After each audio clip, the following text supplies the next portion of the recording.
Olá, sejam todos muito bem-vindos. Tem início agora mais um programa Abra Talks, uma iniciativa da Abra Filtros, em parceria com a revista TAI, revista Meio Filtrante, que conta com o patrocínio do grupo Supply Service e a divulgação da TV Filtros.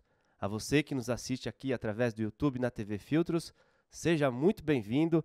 Você que nos escuta através do podcast no Spotify também, seja muito bem-vindo a esse, que é o nosso episódio número 18.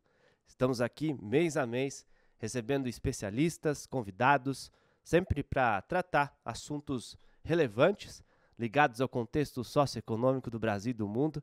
Então hoje temos mais uma chance de aprender, de compartilhar conhecimento, e eu espero que você não só navegue por esse conteúdo, mas também por todos os conteúdos que já estão disponíveis aqui na TV Filtros. Navegue nessa nossa biblioteca virtual.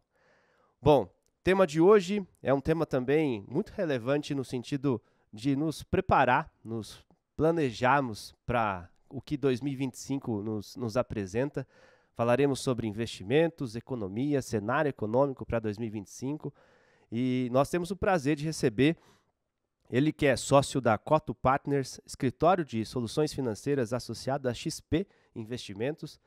Um muito prazer. Fábio Baida, seja muito bem-vindo. Obrigado, Adriano. Queria agradecer primeiro a você, a Abra Filtros, pelo convite e espero que seja um bate-papo gostoso, que a gente possa dividir um pouco da nossa experiência e ajudar aí os associados na tomada de decisão, não só dos seus investimentos, mas também das decisões financeiras das empresas. Muito bom. É isso aí, a gente vai falar de investimento pessoal, investimento também empresarial, e Fábio é um guru, expert nesse tema, e vai aqui nos ajudar a entender quais os nossos próximos destinos, caminhos. Vai ser muito legal. Acho que a pergunta para a gente começar, na verdade eu vou esperar, eu quero conhecer o Fábio primeiro. Fábio, como que você veio parar aqui no setor financeiro? Como que é a sua trajetória profissional? Bom, a minha trajetória, a gente às vezes pensa e fala, nossa, quanto tempo já passou. Começou em 2002 no mercado financeiro, trabalhando no Santander. Eu sou formado em administração pela FEA-USP. Fiz um Master em Economia Internacional pela Universidade de Grenoble e, mais recentemente, um MBA pela Universidade do Instituto de Empresas na Espanha. E eu sempre trabalhei com o mercado financeiro. Desde 2005 eu trabalho com grandes investidores no Private Banking, Banco Real, depois Banco Votorantim e mais recentemente no investimento de alta renda do Itaú Personalité. E aí me juntei à Coto mais recentemente, eu sou o sócio mais jovem, cuidando da parte de investimentos, seguros e também na parte de energia. A Coto tem uma ampla oferta de produtos e aí eu vim fazer um pouco dessa parte, trazer um pouco da minha experiência para a turma. Legal, muito bom. Bom, e agora, seguindo o nosso tema, qual que é o cenário? Acho que essa é uma pergunta que vai nos caminhar aqui, nos direcionar nos nossos assuntos de hoje. O que a gente deve esperar em relação ao cenário econômico para 2025? Tá. Eu acho que a principal informação que vai carregar o cenário de 2025 é a incerteza. Se a gente olhar um pouquinho mais para trás, a gente está falando de apenas 2 anos ou 1 ano e meio que nós saímos da questão da pandemia, né? Agora cerca de 2 anos, mas ela ainda influencia muito as decisões e o que vem acontecendo com os mercados, e a gente acrescentou aí diversos outros fatores ao longo do ano de 2024, né? Então eu sempre gosto de conversar, falando de cenário, começar do cenário internacional, porque ele acaba influenciando muito o cenário local, e aí a gente sempre gosta de começar pelos Estados Unidos, né, que acaba tendo a maior relevância nesse sentido. Quando a gente olha um pouco o cenário dos Estados Unidos, a gente viu uma inflação muito elevada nos Estados Unidos por conta dos incentivos econômicos para acompanhar a situação do Covid, né? Então, essa é uma inflação que historicamente veio muito elevada nos Estados Unidos ao longo de 2022 e 2023 e até 2024, e isso fez com que o Federal Reserve tivesse que subir muito a taxa de juros. A expectativa até do mercado era que esse aumento de taxa de juros nos Estados Unidos fosse menor do que de fato acabou acontecendo e que ele durasse menos tempo. Então agora, recentemente, no mês de outubro, a gente começa a ver os primeiros, na verdade no final de mês de setembro, início de outubro, a gente começa a ver os primeiros movimentos do Banco Central de uma redução de taxa de juros, né, usando muitos dados para olhar e falar, ok, chegou o momento de reduzir, mas a gente ainda vê muitos dados divergentes em relação à economia americana. E até essa queda de taxa de juros na casa do seu 0,5%, que foi o que aconteceu recentemente, foi até um pouco de uma surpresa para muitos bancos que esperavam aí uma queda de 0,25%. Na hora que a gente olha nesse cenário dos Estados Unidos, vale a pena acrescentar também a questão da eleição, que é um tema super relevante e que traz aí uma questão muito importante também para os Estados Unidos. Primeiro, que durante o Covid e até por conta desse aumento da taxa de juros, a dívida americana elevou-se brutalmente. Primeiro que se colocou mais dinheiro no mercado, segundo que com a taxa de juros esse endividamento também aumenta, né? E isso acaba fazendo com que olhar para os para o possível novo presidente americano traga um pouco de direção para onde a gente vai em termos de gasto, em termos de incentivo econômico dentro do país. Surpreendentemente, os dois vêm trazendo propostas bastante expansionistas, de injeção na economia, e isso também pode ser um fator adicional que traz um pouco de preocupação em relação à queda da taxa de juros nos Estados Unidos. Existe uma questão do protecionismo americano em relação à entrada de novos imigrantes, né? E na hora que você tem um índice de desemprego extremamente baixo e a inflação americana estava muito voltada também para essa questão de aumento de salários, né? Uma diminuição na imigração pode fazer com que a inflação voltada para essa questão ligada ao aumento dos salários continue pertinente, né, e sendo um fator importante, e finalmente um aumento do protecionismo americano voltado para a produção. Então, com a questão do Covid, acabou se percebendo muito, até nas cadeias de suprimento, uma grande dependência de alguns países, principalmente da China, né? E eu acho que o pessoal da Abra Filtros acompanhou isso com muito mais de perto do que eu, né? Então, o que a gente percebe é as cadeias de suprimento globais se diversificando, e até por uma questão de protecionismo mais estratégico e ligado um pouco às questões geopolíticas, os Estados Unidos trazendo de volta para o país ou até retirando um pouco de China algumas indústrias que são estratégicas para eles. Uhum. Isso, de alguma forma, agrega à inflação. Porque você está trazendo uma indústria que de repente está no lugar onde é mais barato produzir, traz para um lugar um pouco mais com preço mais elevado, e você tem todo um investimento para iniciar essa cadeia de suprimentos, mover de um lugar para o outro. E aí também, em relação ao protecionismo, a gente fala muito da questão das tarifas, né? Então, até pouco tempo atrás, a China era muito baseada na sua exportação, voltada para produtos com um pouco menos de valor agregado, tinha uma discussão muito grande da questão da qualidade do produto chinês, e isso mudou muito ao longo dos últimos anos, vide a quantidade de carros chineses que a gente vê na rua no Brasil, e a qualidade desse produto também mudou. Então agora ele começa a falar de exportar produtos que são mais estratégicos, com valor agregado mais importante, e aí há uma tendência desse protecionismo aumentar, e isso de alguma forma aumenta a inflação. Se todo mundo aumentar o imposto em 10%, o mercado fica exatamente igual como está e a gente tem um preço mais caro. Quando a gente migra um pouco, então falando dos Estados Unidos, acho que a grande discussão vai ser qual a velocidade dessa queda de taxa de juros, que é o que o pessoal fala no mercado de hard landing e soft landing. Se de repente a taxa de juros está com com valor elevado há muito tempo, pode ser que a economia desacelere mais rápido do que é o esperado.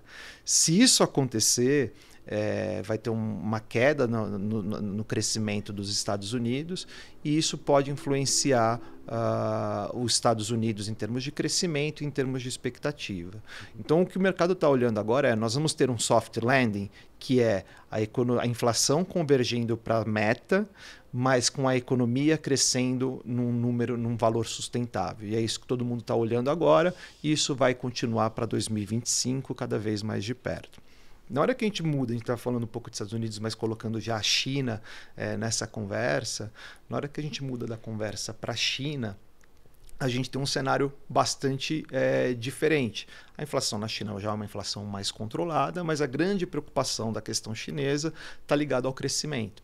O crescimento da China nas últimas décadas veio muito, não só da parte de exportações, né, mas também da parte do crescimento interno voltado para infraestrutura, para crescimento de infraestrutura e também de consumo, principalmente de reservas de poupança através de imóveis, né? Então, é muito comum você encontrar chineses que fazem os seus investimentos, a sua guarda de poupança para o futuro, em imóveis. Tem 1, 2, 3 imóveis. E isso mudou porque com o Covid a gente teve uma desaceleração econômica na China e teve uma mudança um pouco de pensamento de não preciso de ter mais um imóvel, não preciso sair comprando um imóvel, até as novas gerações chinesas já não têm mais essa mesma visão de guardar recursos em imóveis.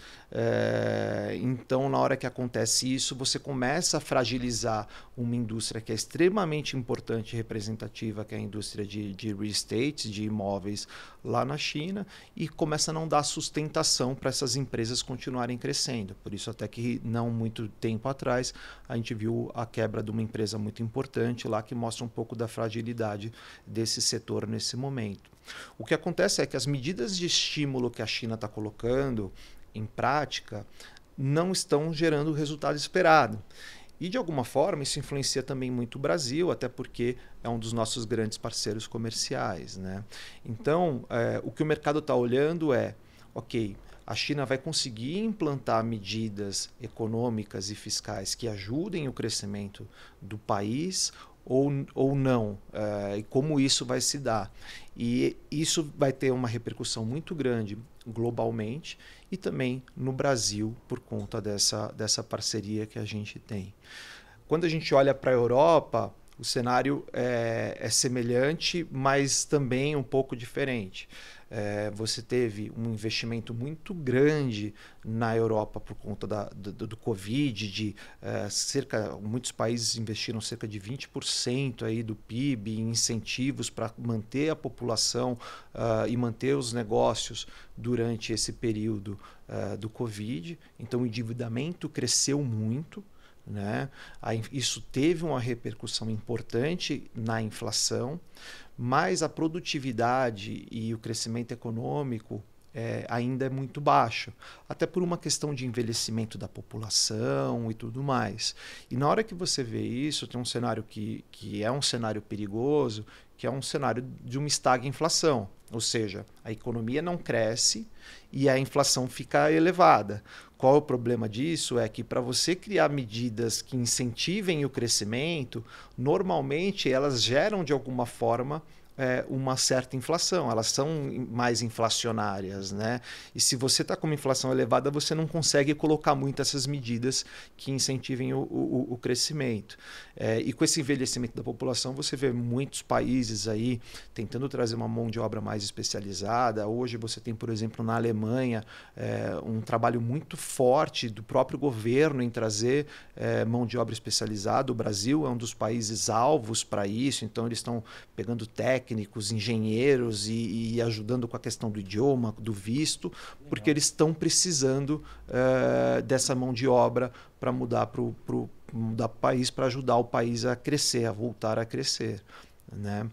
Dado todo esse cenário que economicamente já é complexo, a gente tem também o cenário geopolítico, que nunca foi, desde a Segunda Guerra Mundial, a gente não vinha passando por uma situação tão complicada nesse aspecto. A guerra da Ucrânia já está aí há bastante tempo. A guerra da Ucrânia fez mudar muito a questão de investimento dos países europeus e dos Estados Unidos em defesa. Então, isso aumenta a despesa pública, o endividamento público e contribui para esse cenário mais inflacionário. E é uma guerra que ainda está muito em aberto. A Ucrânia é um país importante do ponto de vista de produção, era um país importante do ponto de vista de produção de fertilizantes, então isso de trigo também, então isso traz uma repercussão importante para a cadeia de alimentos global. Agora, mais recentemente, teve a questão de Israel. E desde outubro, com os ataques terroristas, a gente vê um crescimento do contexto de guerra regional, que deixa de ser, de repente, uma disputa ou uma questão de Gaza e começa a ampliar agora no Líbano, no Irã. E aí esse é um grande temor que existe, porque isso pode atrapalhar os preços dos combustíveis, né? Até que Israel já falou que não vai atacar as instalações de petróleo do Irã. Então, mas isso deixa todo mundo com muita preocupação. Então a gente está meio que num momento chave global. Você tem diversas coisas acontecendo ao redor do mundo que tendem a pressionar a inflação, e aí a gente vem para o Brasil. E a nossa questão também não é tão diferente em relação à inflação. O país teve um aumento do endividamento durante o período do Covid, também natural, como todos os países tiveram. A gente, neste momento, e se você pegar o cenário do ano passado, tinha-se uma visão de queda de taxa de juros. É muito interessante, se você recuperar as notícias lá do final de 2024, falava assim, queda de taxa de juros, falava assim, bolsa para cima e falava assim, dólar a 4,60, né? Infelizmente, no bolso de todo mundo, isso não vem acontecendo. Só que também a gente viu um crescimento econômico maior do que o esperado, que é positivo. A gente viu uma queda do desemprego e hoje a gente está com um nível de desemprego historicamente baixo, o que também é bastante positivo, mas esses dois aspectos geram também pressões inflacionárias, porque hoje o país está crescendo acima da sua capacidade de crescimento.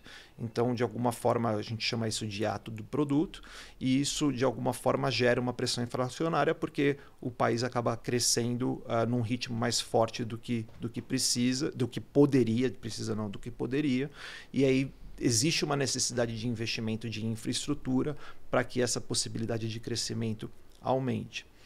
Tudo isso faz com que caia para uma situação ligada no país, ligada à questão fiscal.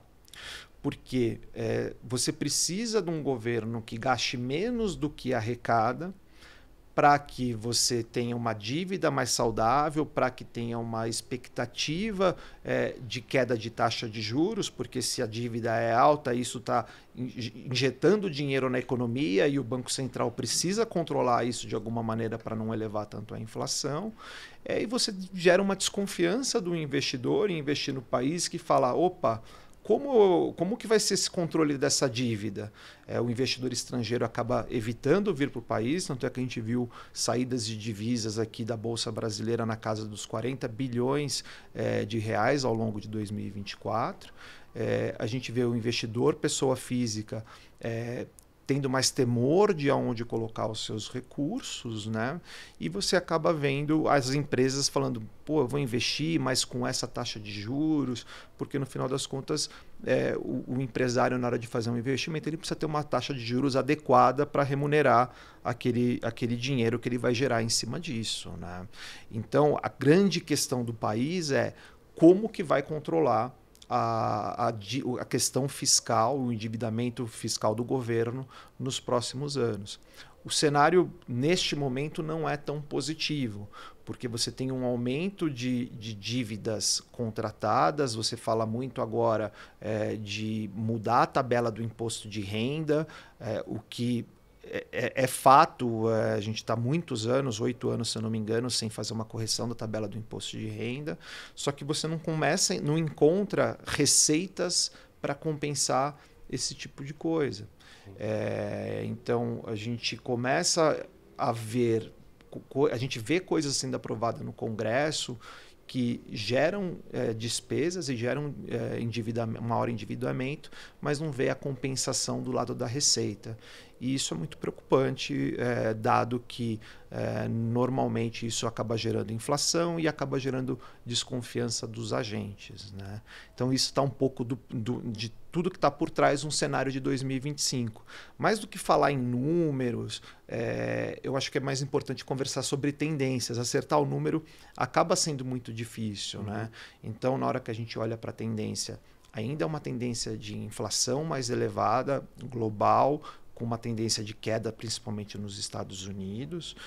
Na hora que a gente olha para o mercado local, também uma inflação mais elevada, taxa de juros num ciclo de alta, então taxa de juros também mais elevada, e uma bolsa ainda bastante descontada, com preço bem abaixo do que a gente poderia esperar. E aí nos próximos meses o cenário vai ser como que o governo controla a dívida pública. Obrigado, pessoal. Esse foi mais uma... Foi longo essa explicação. Não, né? Não, eu digo mais em relação ao que nos espera. Que loucura, que loucura. É o que você falou, né? São tendências. Uma curiosidade.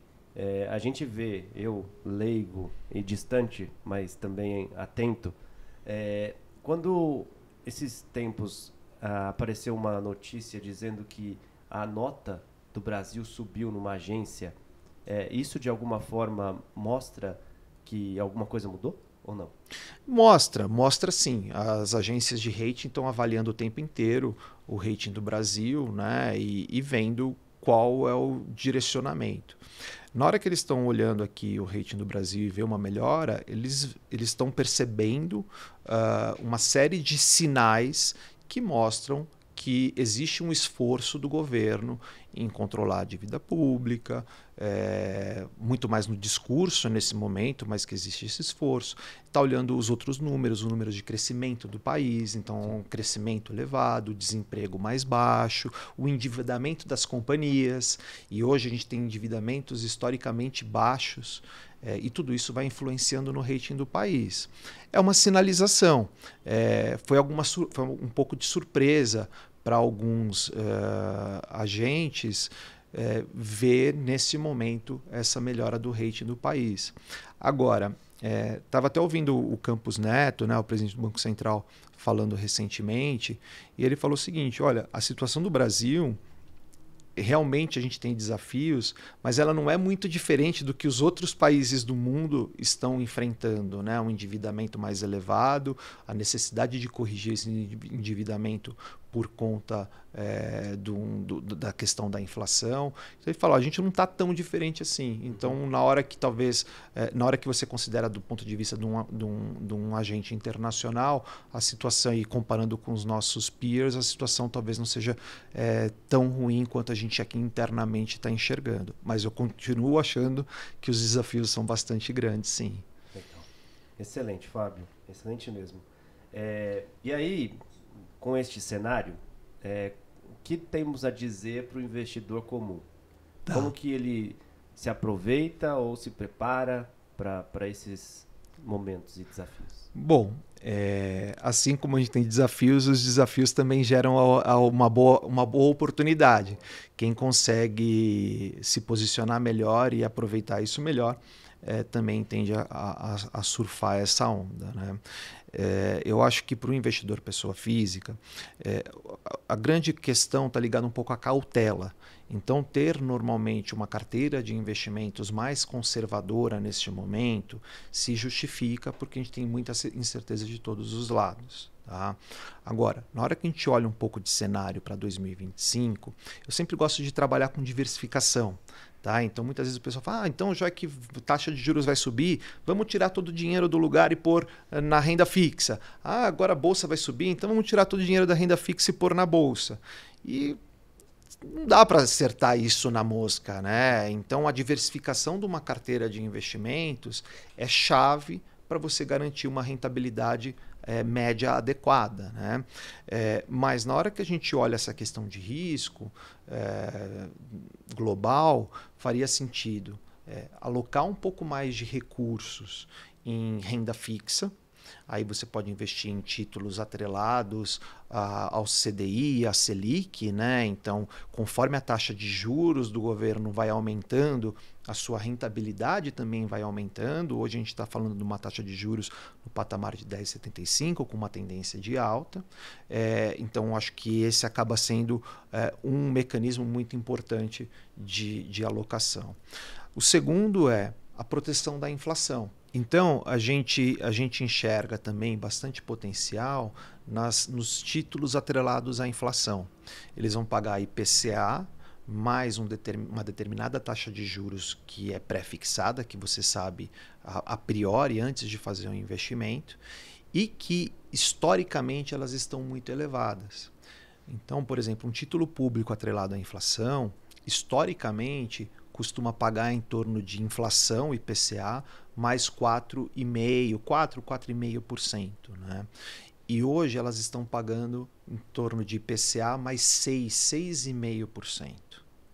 Aí você fala, pô, é uma diferença, parece grande, mas o que isso significa na prática? Né? Uhum. Vamos pegar um cliente que decide, um investidor que decide investir num título desse para se aposentar. Então, pega um investidor de 43 anos, ele vai investir R$1.000 por mês até os 65 e quer usar esse dinheiro até os 95 anos, uma expectativa bastante elevada. Se ele colocar esse dinheiro, R$1.000 por mês, até os 65 anos, dos 43 aos 65, e for usando ao longo do tempo, com essa taxa de juros, a gente está falando que ele vai ter um ganho mensal de renda mensal, que é para ele usar durante a aposentadoria, de em torno de R$3.200, R$3.250 mês. Tá? Investindo R$1.000 por mês, dos 43 aos 65. Se a gente pegar a taxa histórica, que é dos seus 4,5%, essa renda mensal para esse mesmo cenário seria de R$1.800. Ou seja, uma queda de quase de R$1.400, simplesmente por conta dessa mudança de taxa de juros. Então, a gente às vezes tem dificuldade de entender, fala, pô, mas qual que é a ordem de grandeza disso? Né? Então, essa é uma oportunidade que a gente enxerga como bastante única. A última vez que nós tivemos um cenário parecido com esse, se eu não me engano, foi em torno de 2016. E mesmo Campos Neto vem falando, olha, eu entendo os desafios da economia brasileira, eu entendo a desancoragem das expectativas que ele fala, ou seja, a expectativa do mercado em relação ao que de fato está acontecendo. Mas me parece que o investidor está procurando um prêmio, está querendo um ganho adicional muito grande pelo risco que de fato existe. Uhum. E faz sentido. Então, assim, é por isso que investir em títulos, tanto público quanto privado, atrelado à inflação mais um determinado percentual, nos parece que é uma ótima oportunidade para esse momento. Né? Aí a gente vai pegando um pouco das outras classes de ativos. Né? Nessa composição de carteira, a gente olha muito para a questão dos multimercados, que são fundos que têm a liberdade, a deliberalidade para investir em diversos tipos de investimento. Né? Eles fazem meio que o que eles querem. Eles vêm sofrendo muito com essa mudança de cenário. Os cenários que eles estavam apostando acabou não se realizando e isso vem deixando eles num momento um pouco mais pressionados. Então, eles também diminuem muito o risco da carteira deles. A gente continua alocando neles, mas um percentual um pouco menor, porque eles também já estão mais alocados em renda fixa, e aí a gente aloca um pouco menos de recursos nele nesse momento, para a gente não perder essa oportunidade, porque eles têm uma possibilidade de se movimentar muito rapidamente. Migrando para a terceira, para renda variável, né? Então estou começando do menor risco, ao longo do tempo indo para o maior risco, né? O que eu não mencionei aqui, que eu pulei, foi a parte do pré-fixado, que está muito semelhante num quadro dos títulos atrelados à inflação, né? Mas aí eu ainda prefiro um pouco mais investir em títulos pós-fixados, atrelados à Selic ou ao CDI. Voltando agora, pulando para a renda variável, quando a gente olha os múltiplos de Brasil, ou seja, quantas empresas geram de lucro em relação ao seu valor de mercado, esses múltiplos são historicamente baixos. Ou seja, isso indicaria que as empresas estão baratas. Porém, como a gente tem uma dependência muito grande do investidor internacional para fazer com que a nossa bolsa cresça, é difícil ter uma perspectiva de que isso vai acontecer, quando isso vai acontecer. A gente sabe que deve acontecer em algum momento. Saber o quando é difícil, né? Isso tem maior dificuldade de acontecer. Vi de ano passado, quando a gente estava lá em setembro, mais ou menos, outubro, todo mundo falava, não, vamos colocar dinheiro em renda fixa, que as perspectivas não são boas, os Estados Unidos vai continuar elevando a taxa de juros, e aí muita gente saiu da bolsa nesse momento. Veio outubro, novembro, o investidor estrangeiro decidiu colocar recurso no país e a bolsa explodiu. Então, por isso que eu falo sempre na diversificação e de manter essas posições, porque você não tem como saber exatamente quando essas coisas vão acontecer. Então, eu continuo acreditando que a Bolsa Brasileira tem potencial, sim, mas demora talvez a acontecer. A questão fiscal vai ser muito importante para isso, mas dentro das ações do Ibovespa, ou mesmo fora do Ibovespa, mas dentro das ações que estão listadas em bolsa, você vê algumas ações com pagamentos de dividendos muito elevados. Então, hoje, nesse momento, eu daria mais atenção para investimento em ações com bons pagadores de dividendos. Hoje você tem algumas empresas que estão pagando de dividendos 10%, 12%, até 20% ao ano, só em dividendos. Mais o potencial de valorização dessas empresas. Vamos partir do mas aí tem o risco da volatilidade da ação no dia a dia. Sim, isso é verdade, mas ainda assim nos parece um mercado bastante interessante. Olhando como investimento na parte de investimento internacional, também voltado para essa questão da renda variável, acho que a Bolsa Americana já subiu bastante. Os resultados os resultados que foram divulgados pelas empresas agora nesse trimestre que está passando, né, esses últimos resultados, eles indicam números saudáveis de crescimento, mas a gente enxerga que talvez setores ligados à tecnologia, principalmente essa questão de inteligência artificial, ainda tem um espaço sim para andar. Tem alguns especialistas do mercado que falam, olha, isso daqui é muito semelhante ao que aconteceu no universo da internet lá atrás. A gente não tem uma noção clara de todas as repercussões que isso vai trazer para o mundo, né? Mas na hora que você olha nos Estados Unidos, é quem melhor se aproveita disso.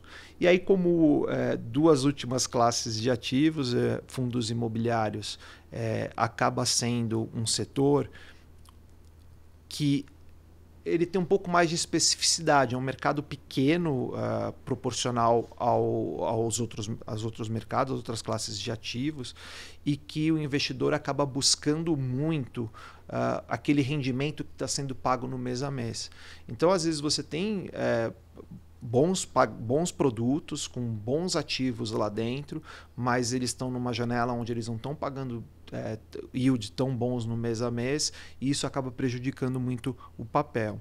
Normalmente, em cenários de aumento de taxa de juros, esse é um setor que acaba sofrendo um pouco. Essa é uma classe de ativos que acaba sofrendo um pouco. Então, teria um pouco de atenção e mais cautela em fazer esse tipo de alocação. E a grande pergunta que interessa para o pessoal também, para o pessoal principalmente da Abrafiltros, ou quem está pensando em viajar, é a questão do dólar. A gente ainda está num patamar de dólar muito elevado, com uma queda de taxa de juros nos Estados Unidos e uma alta de taxa de juros no Brasil. A tendência é que os investidores venham buscar o Brasil como uma boa alternativa de investimento. E isso teria uma tendência de baixar a taxa de juros. Agora, não é porque está pagando mais que você vai correr o risco com essa questão fiscal. Então tem um pouco disso, mas a tendência seria mais uma queda do valor do dólar do que um aumento.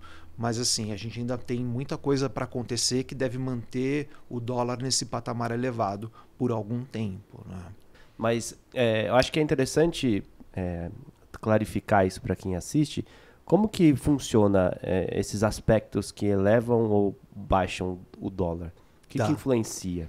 A dinâmica do dólar, ela sempre acaba sendo uma relação muito normal de oferta e demanda. Tá? Então, assim como os produtos tendem a ficar mais baratos quando tem menos gente interessada em comprar, ou mais baratos quando tem um aumento de produção muito grande, o mesmo vai acontecer, ou mais caros quando a situação inversa vir a acontecer, para o dólar não é muito diferente. Tá? Então, quando tem um maior interesse do investidor internacional na economia brasileira, ele coloca dólares aqui no Brasil, ele manda dólar aqui para o Brasil, aumenta a oferta de dólar, o dólar tem uma tendência de cair de preço, porque tem uma oferta maior do que a demanda.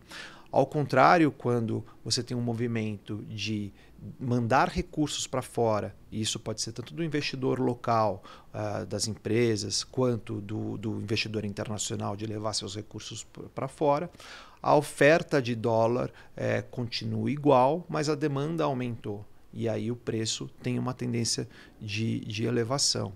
A gente aqui no Brasil trabalha com 3 tripés, com um tripé macroeconômico, que é da questão do dólar flutuante. Então o Banco Central ele faz ajustes quando ele vê um movimento desproporcional voltado principalmente para coisas momentâneas, mas de uma maneira geral a tendência do dólar sempre vai acompanhar, é livre, definida pelo mercado. E isso é importante. E aí, na hora que a gente vê essa questão fiscal pegando, o investidor tende a ir mais embora do país e isso joga o dólar lá para cima. Outra questão que normalmente tem, e tem uma relação muito grande, está relacionada às importações e exportações.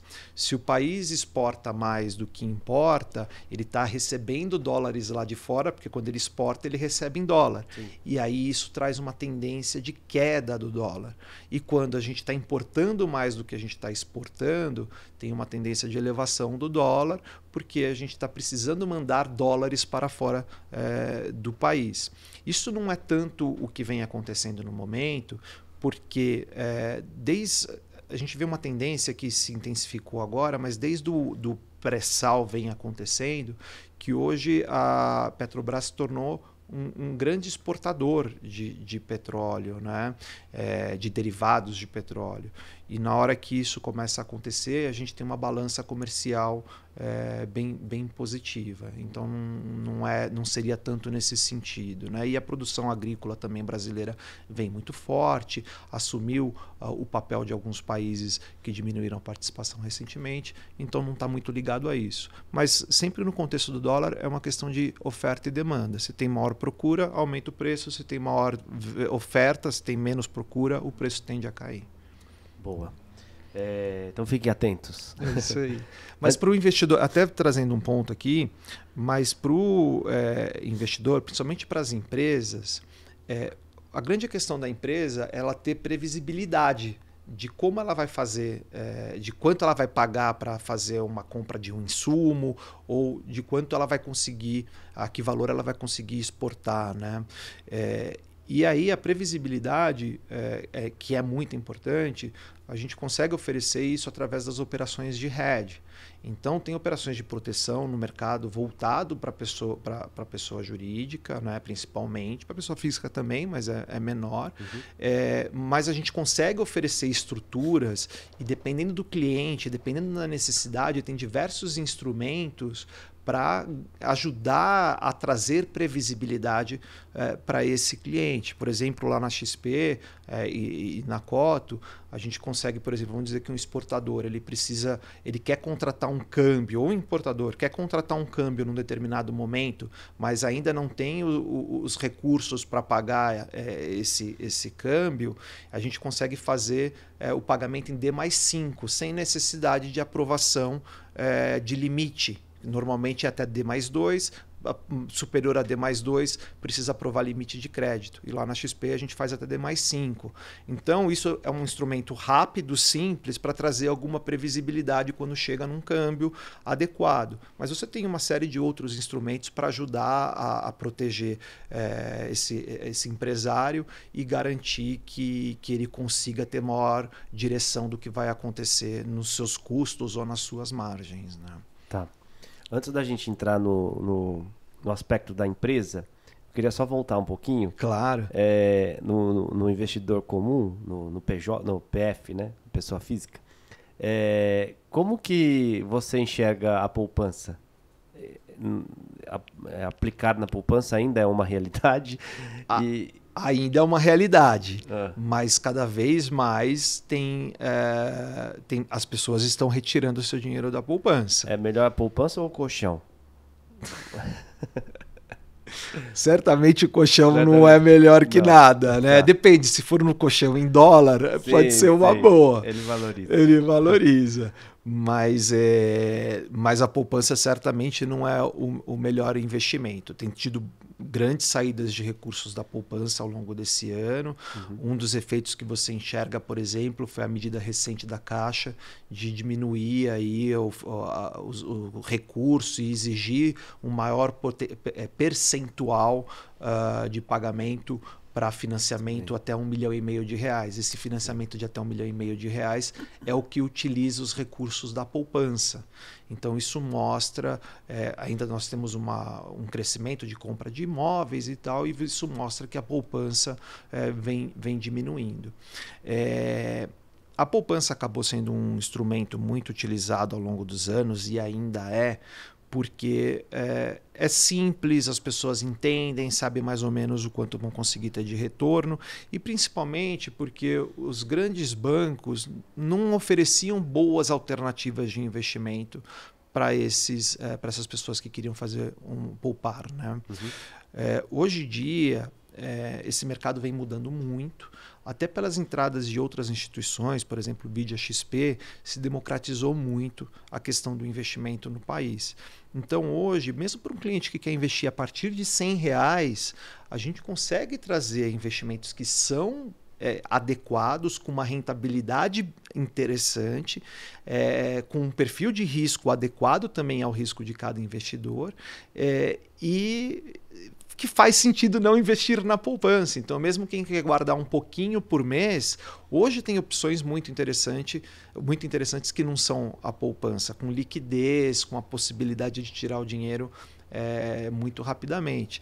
Agora, se você está falando de uma inflação de 4,5% ao ano, se você está falando de uma taxa de juros de 13%, de 12%, 11% ao ano, não vamos nem tão longe assim, isso está falando que você vai ganhar 6% ao ano com a poupança, não é a melhor decisão. Sim. Quem está na poupança e está com volume grande na poupança e quer mudar, liga para mim, liga para a gente lá na Coto para a gente dar uma assessoria e mostrar que hoje tem alternativas muito interessantes e que não vão gerar custos e tarifas que tragam surpresa para esse investidor.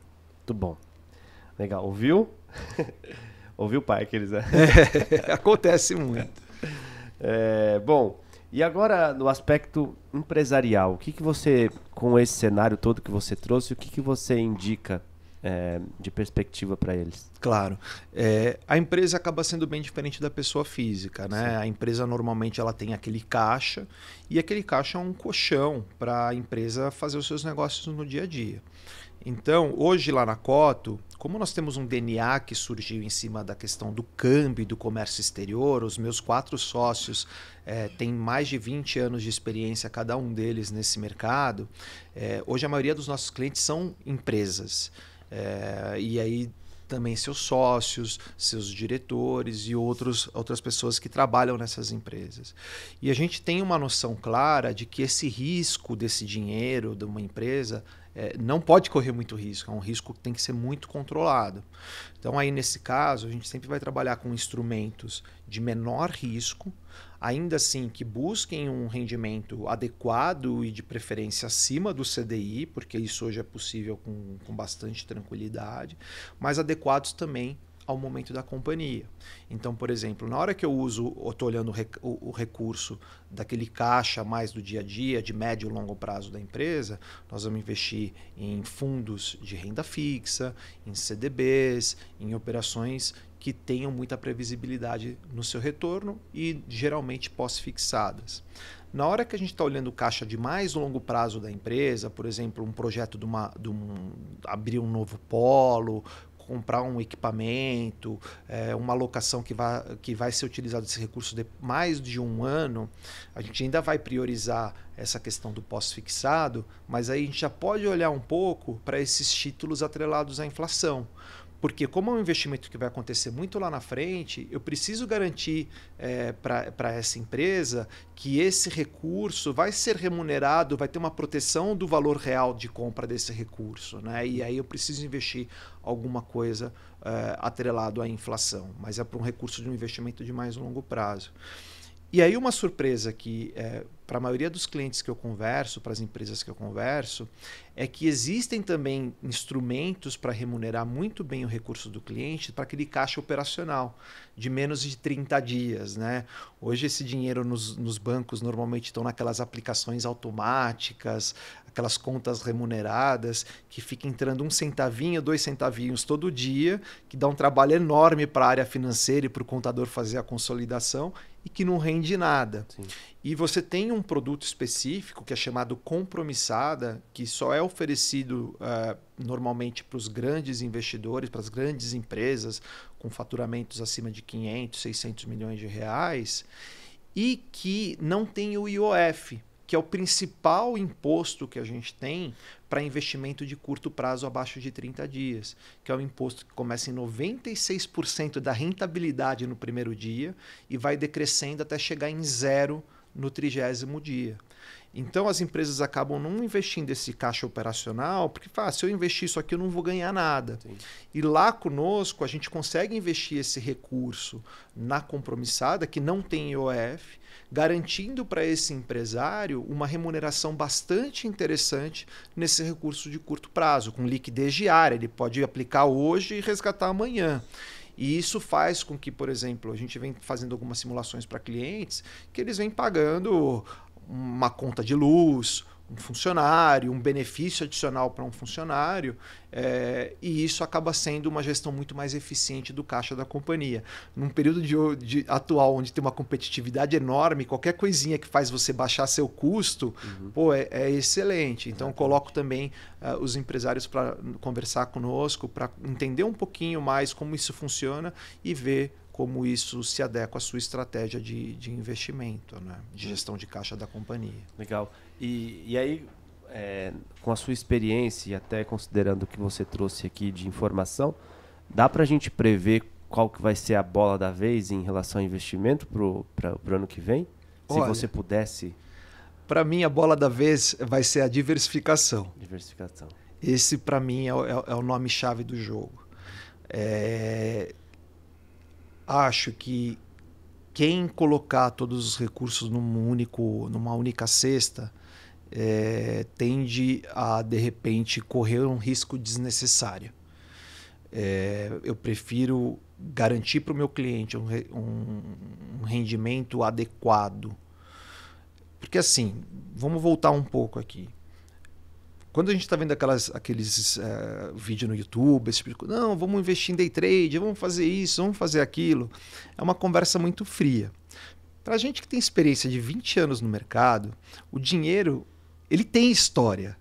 Sim. Então, assim, é um dinheiro de um legado de uma família, é um dinheiro de anos de economia e de abrir mão de uma empresa ou de renúncias de uma empresa ou de uma pessoa para fazer a acumulação e guardar para aquela poupança olhando para o futuro.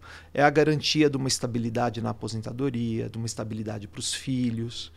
Então esse dinheiro tem história, e muita história. Sim. E eu respeito muito essa história quando eu vou ter uma conversa com um cliente meu. E o princípio disso é, olha, eu não quero que você ganhe R$1 milhão num único investimento, ou ganhe tudo, ganhe 2.000% naquilo, mas corro o risco de perder tudo. Isso é para um perfil de cliente, existe, mas é para um perfil muito pequeno, não é para o cliente mais tradicional. Então eu gosto de falar de diversificação, essa sempre vai ser a bola da vez, o nome do jogo, porque normalmente essa diversificação que garante 90% dos retornos das carteiras. Sim. Querer acertar num movimento ou no outro, pega o cliente que de repente colocou todo o dinheiro, apostou todo o dinheiro de que o dólar ia cair, de que a bolsa ia subir. Sim. Ele está perdendo de um lado, perdendo muito dinheiro de um lado e não ganhando nada no outro. Legal. Tem um ponto que eu não sei se de tempos para cá se foi uma tendência do mundo mesmo, eu acho. Mas hoje, quando a gente imagina uma pessoa investindo, é o que você falou, né? A poupança era o mais acessível, era o mais fácil, o mais prático, e até os próprios bancos não tinham outras opções para apresentar. Hoje, digamos que a pessoa consegue fazer tudo isso sozinha, ou eu sei que você vai recomendar uma assessoria, mas eu acredito que um conselho profissional é muito mais seguro, né? A pessoa consegue sim fazer sozinha. O ponto existe uma dedicação, necessita uma dedicação. Né? Você vai precisar se debruçar muito nas informações e ainda a gente tem uma questão no mercado. O mercado melhorou muito a regulamentação nos últimos anos, principalmente nos últimos 2 anos, protegendo muito mais o investidor, mas ainda você tem muita coisa distinta em termos de informação. E quando a gente se segue muito pela internet, muitas vezes por YouTube, esse tipo de coisa, existe muita promessa de um retorno muito rápido, num curto espaço de tempo, retornos muito elevados. E a realidade não é bem essa. Tinha um colega que falava que investir deve ser tão emocionante quanto pintar uma parede e esperar a tinta secar. E que se você for corrigir a pintura enquanto a tinta está secando, você estraga tudo. Com certeza. Então, eu acho que é muito importante o cliente se informar, é muito importante esse investidor que quer tomar as decisões sozinhas, mas ele escolher onde ele vai se informar. Então, mesmo esses grandes bancos, e principalmente, por exemplo, a XP, tem um canal educacional gigantesco que é de graça para esse cliente. Basta ele abrir a conta, que não tem tarifa, que não tem nenhum custo de abertura dessa conta e de manutenção dessa conta, e ele passa a ter acesso a muita informação. Então, aprender a informação nos canais que são mais tradicionais ainda é o melhor lugar, porque esses canais são extremamente monitorados pela CVM, pela Febraban, pela própria Anbima. Então, assim, existe uma responsabilidade naquela informação que está sendo colocada. Agora, quando você tem um assessor de confiança que não promete coisas milaborantes, mas promete uma diligência constante nessa carteira, você, obviamente, vai se aproveitar de oportunidades melhores. Tem muita discussão em termos de incentivos fiscais para determinados tipos de investimento, o momento, qual a hora de fazer uma alocação, como entender o perfil de risco do cliente, que é essencial. Então, eu vou puxar o jabazinho aqui para o meu lado. Eu acho que é legal buscar um assessor. Hoje, com qualquer valor financeiro, você consegue buscar um assessor e essa assessoria. Uhum. E eu acho que é mais fácil do que a pessoa ter que aprender do zero sobre essa questão do investimento. Mas eu gosto muito que os meus clientes entendam sobre investimento. Sim. Porque acho que isso é parte do meu papel como assessor, como planejador financeiro certificado, pela Planejar, de ajudar nesse educacional, porque esse educacional é importante na construção de um país. O cliente saber onde investir é importante porque ele está gerando uma poupança que vai ser o que vai servir de financiamento para a empresa, vai ser o que vai servir de financiamento para a compra de um imóvel, para outros planos, e isso ajuda muito o país a crescer. Legal. Não, eu acho que vocês usam uma palavra-chave que é dedicação, né? Se você não se dedicar, porque são muitas possibilidades e existe agora, o que eu queria trazer, essa tendência de... Existem muitas possibilidades, ofertas de assessoria para cá, de consultorias, de cursos online, tem um conteúdo gratuito que você trouxe. Então, se dedicar para você saber o que fazer com o dinheiro, com a sua poupança, entre aspas, né? Que é o que você falou, às vezes vai ser direcionado para algo muito maior, né? Perfeito. Tem um futuro, o seu dinheiro. Futuro, o dinheiro tem um futuro. Ninguém está guardando só para guardar, né? Hoje a XP conta com mais de 3 mil produtos. Legal. Então, imagina, para você, para a gente que está acompanhando isso o tempo inteiro, se atualizar, nossa, exige uma dedicação, um tempo enorme. Então, imagina para, de repente, um investidor comum estar muito saber o que vai acontecer. Por isso que é legal contar com um time dedicado. Com certeza.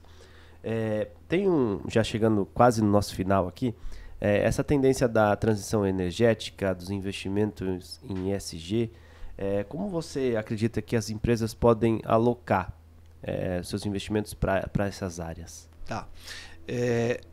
Infelizmente, esse mercado ainda é muito pequeno no Brasil. A gente vê um crescimento significativo nos últimos anos, mas eu, por exemplo, morei um tempo na Alemanha e lá isso já é um negócio muito mais desenvolvido. É um tema presente no dia a dia das pessoas, nas suas casas. Elas escolhem o alimento que elas vão comprar pela distância que chega, demora de transporte para chegar no supermercado. Elas priorizam produções sustentáveis. Então, a decisão de consumo internacionalmente já leva muito em conta essa questão do ESG.